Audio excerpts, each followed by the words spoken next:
Guys, आज हम continue करेंगे क्लास 12 हिस्ट्री का चैप्टर रेबल्स एंड द राज, और आज हम उसमें पार्ट 2 में पढ़ेंगे अवध इन रिवोल्ट।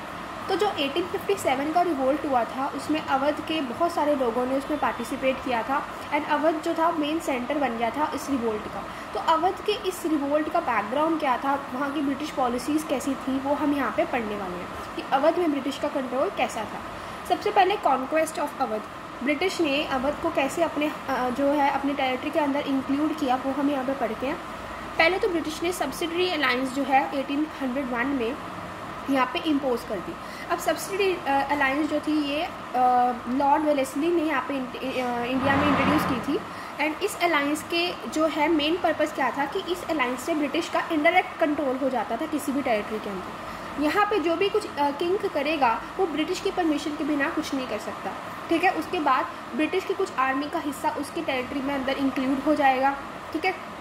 किसी भी बाकी की कंट्री के साथ, अगर कोई भी एरिया के साथ उसको कोई अलायंस बनाना था या कोई वॉरफेयर में इंक्लूड होना था तब भी ब्रिटिश की परमिशन लेनी होती थी। ये था सब्सिडरी अलायंस, ठीक है। तो 1801 में ये हुआ।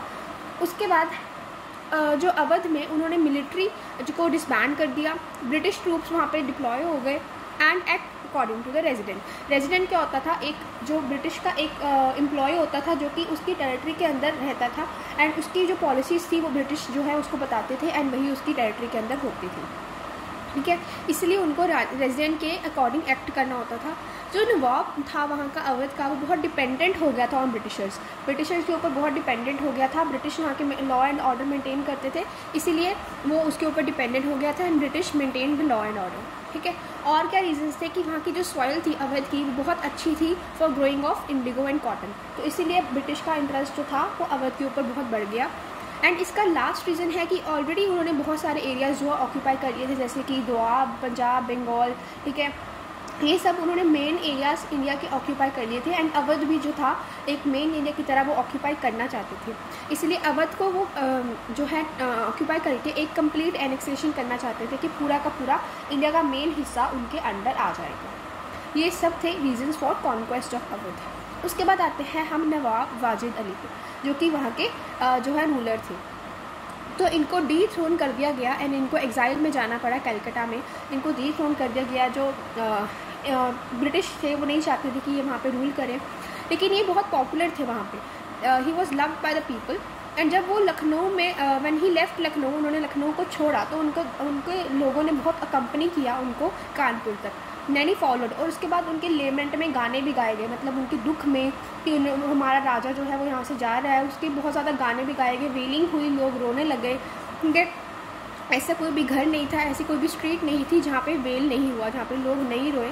एंड इन सेपरेशन ऑफ जान आलम, वो उनको जान आलम समझते थे एंड वहाँ से सेपरेट होने के कारण वो बहुत दुख में थे, ठीक है। उन्होंने क्या किया, dissolution of court and culture. तो जो ब्रिटिशर्स थे उन्होंने अवध का कोर्ट का कल्चर का डिसोल्यूशन किया, उसको अच्छे से जो उनकी पर्टिकुलर उनका कल्चर था उसको डिज़ोल्व कर दिया। एंड वहाँ के जो म्यूजिशियंस थे, डांसर्स थे, पोइट्स थे, आर्टिसंस थे, कुक्स थे, उन्होंने अपने लाइवलीहुड्स जो है वो खो दिए थे। ये सब थी अवध की कंडीशन। उसके बाद आता है Firangi Raj and the end of the world. तो वो अभी ब्रिटिशर्स के रूल को फिरंगी राज बोलना जो है लोगों ने शुरू कर दिया था इन डेरोगेटरी टर्म्स। तो जो वहाँ के प्रिंस थे, तालुकदार्स थे, पीजेंट्स थे, सिपॉयज थे, वो सारे लिंक्ड हो गए थे। अभी भी सारे मिलकर यूनिटी में ब्रिटिशर्स के खिलाफ जो है रिवोल्ट करना चाहते थे। वो फिरंगी रूल को क्या किन नज़रों से देखते थे कि जो फिरंगी है वो हमारे ब्रेक डाउन कर रहे हैं ऑफ थिंग्स दे वैल्यूड, की जो हमारे लिए वैल्यूएबल थिंग्स हैं, हमारे लिए जो रिस्पेक्टेड थिंग्स है, हमारे लिए जो डियरली थिंग्स हैं, वो सब ब्रिटिशर्स जो है उनका ब्रेक डाउन कर रहे हैं, इसलिए हमें फिरंगी रूल को ख़त्म करना है। अब हम पढ़ते हैं कि जो तालुकदार थे उनका एनेक्सेशन से पहले अवध में क्या रोल था। तो अभी इनकी जो दो कंडीशंस थी कि ये पहले कैसे थे एंड इसके बाद जो उनका रूल आया तो उनकी बाद में कंडीशन कैसे हो गई। तो पहले तो ये मेंटेन करते थे आर्मी रिटेनर्स, आर्मी में जो लोग थे यहाँ पे इनके साथ रहते थे एंड ये फोर्ट्स को मेंटेन करते थे। इनकी खुद की ऑटोनॉमी होती थी, इनकी खुद की एक पावर होती थी पूरी की पूरी कंट्री में। उसके बाद as long accepted suzerainty of British, मतलब इनकी पावर तब तक रहती थी जब तक ये ब्रिटिश की सुजेरिटी को जो है मेंटेन करके रखते थे। सुजेरिटी मतलब कि ये अब ब्रिटिश की जो इनडायरेक्ट कंट्रोल होता था, उनकी जो वो जो कहते थे वो हमें मानना ही होता था, वो होती है सुजेरेनिटी, कि आपको ब्रिटिश चाहे डायरेक्ट रूल ना करे, लेकिन जब जैसे जैसे ब्रिटिश कहेंगे आप वो फॉलो करते रहोगे, तो उसको बोलते हैं सुजेरेनिटी। एंड किसी ताल्लुकदार के पास तो 12,000 से ज़्यादा फुट शोल्डर्स होते थे, मतलब 12,000 सैनिक होते थे उनके पास, एंड स्मॉलर्स के पास 200 शोल्डर्स होते थे, ठीक है। तो ये ताल्लुकदार की बहुत ज़्यादा प्रोमिनेंट जो है उनकी पावर होती थी बिफोर द एनेक्सेशन, ठीक है। उसके बाद आता है आफ्टर एनेक्सेशन, जब आफ्टर ब्रिटिशर्स ने ऑक्यूपाई कर लिया, ठीक है, उसके बाद ताल्लुकदार की क्या जो पोजीशन है वो हुई। पहले तो उन्होंने अंडरमाइन किया position and the power of taluqdar. Britishers ने उनकी पोजीशन एंड उनकी पावर को अंडरमाइन किया, मतलब ख़त्म करने की कोशिश की कि अभी ताल्लुकदार के पास कोई पावर नहीं रहेगी हमारे आने के बाद। उसके बाद एक समरी सेटलमेंट हुआ 1856 में, एंड उन्होंने ये एज्यूम किया कि जो ताल्लुकदार हैं वो इंटरलोपर्स हैं। इंटरलोपर्स मतलब जो बीच में एक मिडल मैन बन के जो पैसा है वो हड़पते हैं, ठीक है, करप्ट होते हैं, ब्राइब्स वगैरह लेते हैं, ऐसे होते हैं इंटरलोपर्स। तो उन्होंने बोला कि जो ताल्लुकदार हैं वो इंटरलोपर्स हैं एंड इनका जो रोल है वो ख़त्म कर दिया जाए। एंड समरी सेटलमेंट में यही था कि उन्होंने ताल्लुकदार को ज़्यादा से ज़्यादा उनकी पोजीशन को ख़त्म करना है। ताल्लुकदार को बोलते थे fraud and use to hold land. उन्होंने बोला कि जो ताल्लुकदार हैं वो फ्रॉड है और उन्होंने अपनी फोर्स के साथ अपनी लैंड जो है वो ऑक्यूपाई की है। एंड 67% ऑफ विलेजेस जो थे वो पहले ताल्लुकदार के एरिया के अंडर आते थे, लेकिन समरी सेटलमेंट के बाद इसकी प्रोपोर्शन सिर्फ 38% रह गई है आफ्टर द समरी सेटलमेंट। उसके बाद ताल्लुकदार के रिमूवल मिले, उन्होंने बोला कि हम ताल्लुकदार को रिमूव करना चाहते हैं।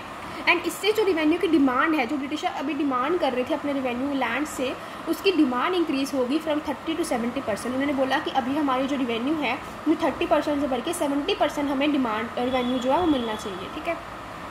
उसके बाद आता है डिस्पोजेशन ऑफ ताल्लुकदार, ठीक है। उन्होंने बोला कि अभी जो ताल्लुकदार हैं उनके पास कुछ भी नहीं रहेगा, एंड इससे जो है एक सोशल ऑर्डर, जो वहाँ का एक तरह की हायरार्की थी, उनका जो सोशली वो सारा काम करते थे उसमें ब्रेक डाउन आ गया, उसमें चेंजेस आने शुरू हो गए, ठीक है। पहले तो ties of royalty between peasants and taluqdar destructed. तो ताल्लुकदार थे ना, ऑल्दो वो ऑप्रेसर्स थे, ऑल्दो वो बहुत ज़्यादा पीजेंट्स को तंग करते थे, लेकिन कहीं ना कहीं वो उनमें जेनरॉसिटी भी थी। लेकिन ब्रिटिशर्स जो थे वो पूरे आउटसाइडर्स थे, उनको कोई फ़र्क नहीं पड़ता था कि फार्मर्स की कंडीशन कैसी है कैसी नहीं। तो इसीलिए जो उनकी रॉयल्टी थी पीजेंट्स एंड ताल्लुकदार के बीच में, उनका जो लिंक्स था वो ख़त्म हो गया। एंड ऑप्रेसर तो थे ताल्लुकदार, लेकिन उनके अंदर जेनरॉसिटी भी थी। In the times of need वो फार्मर्स की हेल्प कर देते थे, ठीक है, ऑल्दो वो ऑप्रेसर भी थे फिर भी। लेकिन पीजेंट्स अब डायरेक्टली कंट्रोल के अंदर आ गए अंडर द ब्रिटिशर्स, एंड इससे ओवर असेसमेंट होती थी रिवेन्यू की। वो चाहते थे कि हमें ज़्यादा से ज़्यादा रिवेन्यू मिले, एंड पीजेंट्स जो है वो कुछ कर नहीं पाते थे, जितनी उनको हार्वेस्ट होती थी उनको सारी की सारी देनी पड़ जाती थी। And no guarantee during the hardship. जो ब्रिटिशर्स थे वो फार्मर्स को कोई गारंटी नहीं देते थे। अगर कोई हार्डशिप हो जाए, कोई प्रॉब्लम्स हो जाए, या कोई क्रॉप फेलियर हो जाए, कोई नेचुरल कैलेमिटी आ जाए, तो उससे जो है फार्मर्स को उतना ही रेवेन्यू देना पड़ता था, इसीलिए उनको कोई सिक्योरिटी नहीं होती थी, कोई गारंटी नहीं होती थी। उसके बाद आता है रिलेशनशिप विद सिपॉइज। तो 1820s में ना ब्रिटिशर्स ने सिपॉइज के साथ बहुत फ्रेंडली रिलेशंस बनाने शुरू कर दिए, क्योंकि वो चाहते थे कि सिपॉइज का हमारे साथ अच्छा लिंक बना रहे एंड ये हमारे खिलाफ कोई रिवोल्ट ना करें। तो फ्रेंडली रिलेशंस बाय ब्रिटिशर्स ये मेंटेन होने शुरू हो गए विद द सिपॉइज, एंड वो बहुत सारे पार्ट जो लेते थे with sepoys and britishers in the leisure activities, जैसे कि रेसलिंग में, इन सब में पार्टिसिपेट करते थे ताकि सिपॉइज जो है वो उनके साथ खुश रहें। हॉकिंग विद देम, मतलब कि एक तरह से जो है हंटिंग करते थे उनके साथ। एंड फ्लुएंट इन हिंदुस्तानी, जो ब्रिटिशर्स हिंदुस्तानी में फ्लुएंट थे, जो हिंदी लैंग्वेज बोल पाते थे, वो उनके फेमिलियर हो जाते थे उनके कस्टम एंड कल्चर के साथ, मतलब उनको डीप अंडरस्टैंडिंग करते थे कि सिपॉइज का कस्टम, सिपॉइज की कल्चर वगैरह कैसे है। तो इनसे जो है सिपॉइज और ब्रिटिशर्स में एक अच्छे रिलेशन बनाने शुरू हो गए। लेकिन 1840s में इसमें मेजर चेंज आया। अब जो है सिपॉइज को एक गंदे नज़रिए से देखा गया कि जो सिपॉइज हैं वो तो हमारे लिए हमारे नौकर की तरह हैं, तो हमें उनके साथ अच्छी रिलेशन बनाने की ज़रूरत नहीं है। ब्रिटिशर्स के अंदर एक सेंस ऑफ सुपीरियरिटी आ गई, वो अभी अपने आप को जो है सुपीरियर देखते थे एंड सिपॉइज को इन्फीरियर ट्रीट करते थे। एक तरह की उनके अंदर जो मालिक वाला जो बिहेवियर था वो सामने आना शुरू हो गया था, एंड जो सिपॉइज है वो उनको नौकर बना देते थे उनको, ठीक है। तो सिपॉइज जो थे उनको रेशियल इन्फीरियर देखा जा रहा था, मतलब ये तो हमारे से बहुत इन्फीरियर है, ठीक है। Riding rough shot over sensibility, riding rough shot मतलब जो किसी चीज़ को इग्नोर करता है, ये एक्सप्रेशन है कि to ignore someone. Over sensibility मतलब वो अपने इमोशंस, अपने डेलिकेसी को जो है इग्नोर करते हैं, उनमें कोई अकल वगैरह नहीं है। तो सिपॉइज को बहुत इन्फीरियर ट्रीट किया गया, सिपॉइज को अब्यूज़ किया गया एंड वायलेंट नेचर दिखाया गया ब्रिटिशर्स के द्वारा, मतलब कि वो जो है उनको मारते थे या उनके तरह वायलेंस की तरह ट्रीट करते थे उनको। एंड सस्पिशियस देखा गया, अभी जो सस्पिशियसनेस है वो सिपॉइज़ के अंदर आ गई कि अभी ब्रिटिशर्स जो हैं वो हमें अच्छे से ट्रीट नहीं करते। तो क्लोज लिंक हुए between the sepoys and rural world. तो सिपॉइज़ का रूरल वर्ल्ड के साथ बहुत अच्छा लिंक था ऑफ नॉर्थ इंडिया। एंड जो बंगाल की आर्मी थी वो बहुत ज़्यादा अवध से आई हुई थी। अवध की जो थी अवध के लोग ही ज़्यादातर बंगाल आर्मी में पार्टिसिपेट करते थे। एंड सिपॉइज़ जो थे वो ज़्यादातर ब्राह्मण्स थे। तो ये सारे जो पॉइंट्स हैं ना, ये जो रिवोल्ट है उसकी तरफ हमें पॉइंट आउट करते हैं कि कौन से फैक्टर्स थे जिससे कि सिपॉइज़ ने आके रिवोल्ट किया। एंड वो ब्राह्मण्स थे तो इसलिए वो मानते नहीं थे काउस को, बहुत ज़्यादा वो रिलीजियस फिगर मानते थे। एंड वो जो उसकी ग्रीस को माउथ से निकालना था, इसके लिए वो रिवोल्ट किया उन्होंने।